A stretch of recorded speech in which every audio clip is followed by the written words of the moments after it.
10:42 p.m. The call came in from a quiet suburban street in North Austin. A husband reporting his wife missing. He said she went for a short walk. She never came back. At first, it sounded routine. An adult leaving voluntarily. Maybe she needed space. Maybe her phone died. Maybe she was clearing her head. But within hours, officers noticed something strange. Her phone hadn't moved. Her car was still in the driveway. And the front door was locked from the inside. This wasn't someone who walked away. This was someone who disappeared. Without a trace. This is whispered crime.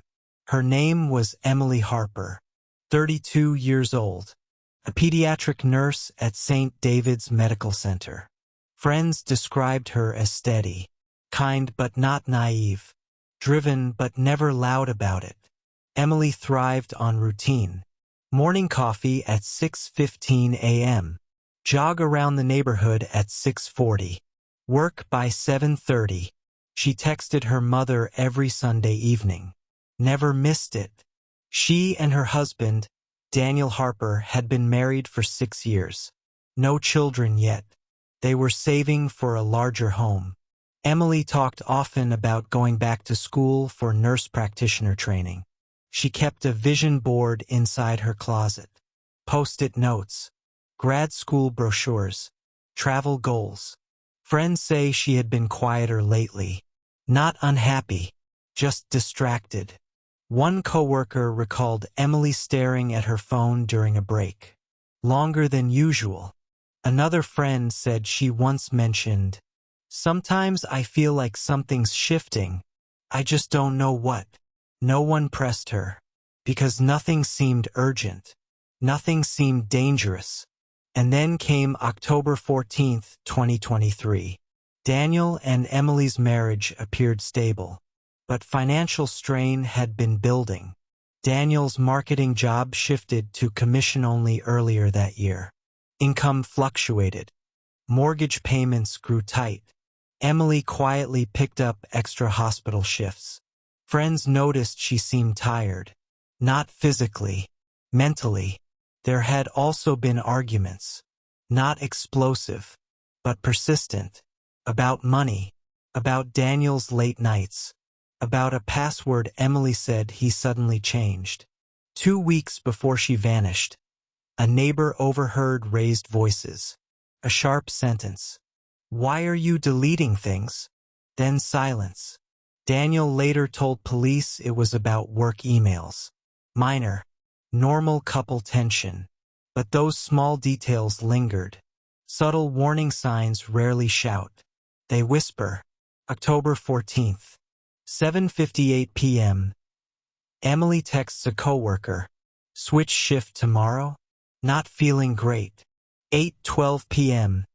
Security camera captures her inside the kitchen. 8:47 p.m. Last confirmed outgoing message to her sister. "Talk tomorrow. Love you." 9:02 p.m. Her phone registers motion via built-in accelerometer. 9:05 p.m. Wi-Fi disconnects. 9:17 p.m. Smart thermostat logs a sudden temperature change. 9:26 p.m. Daniel calls 911. He says Emily stepped out for air around 9 p.m. He claims he was in the shower. Didn't hear her leave. Weather conditions that night? Clear skies. 72 degrees. No storms. No power outages.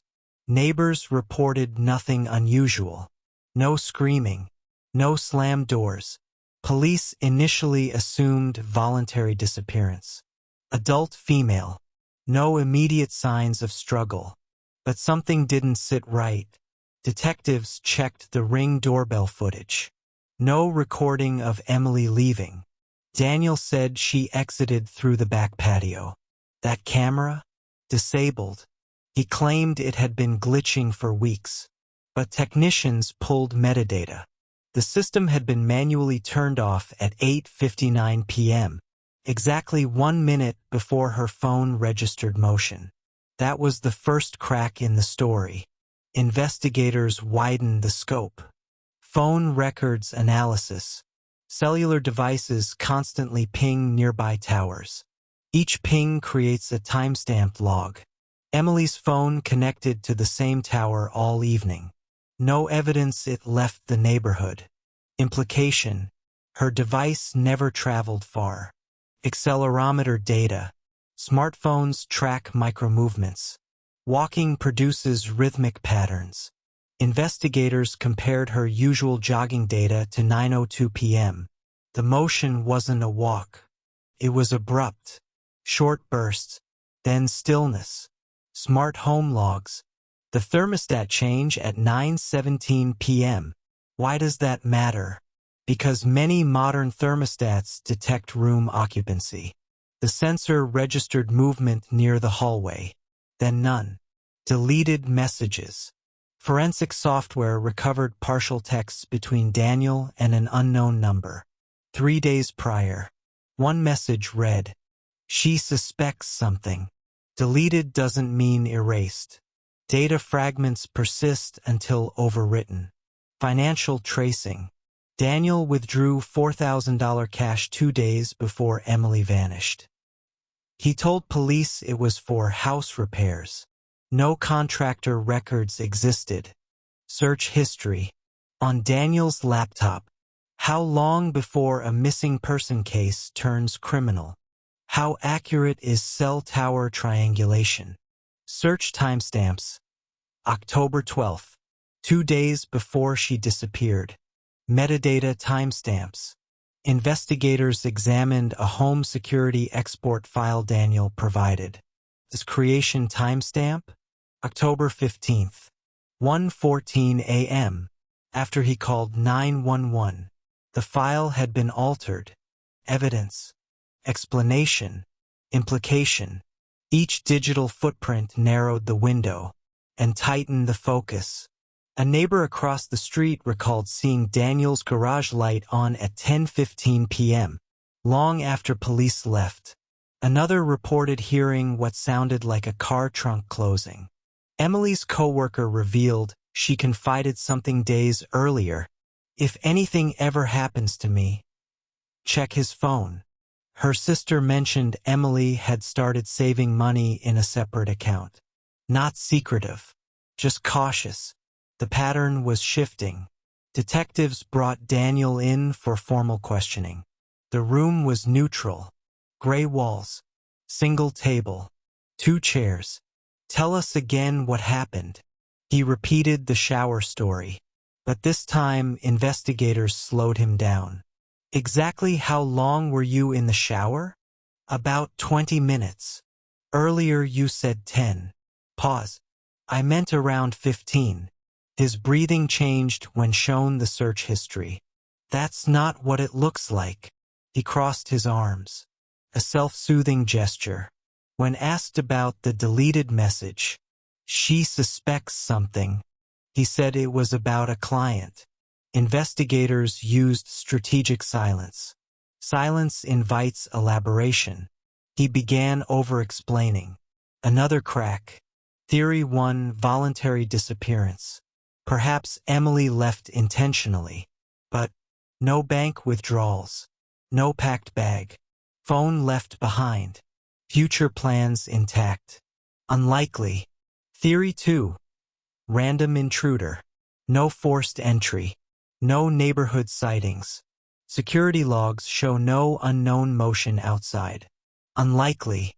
Theory 3: accident. Could she have fallen during a walk? Search dogs found no trail beyond the backyard.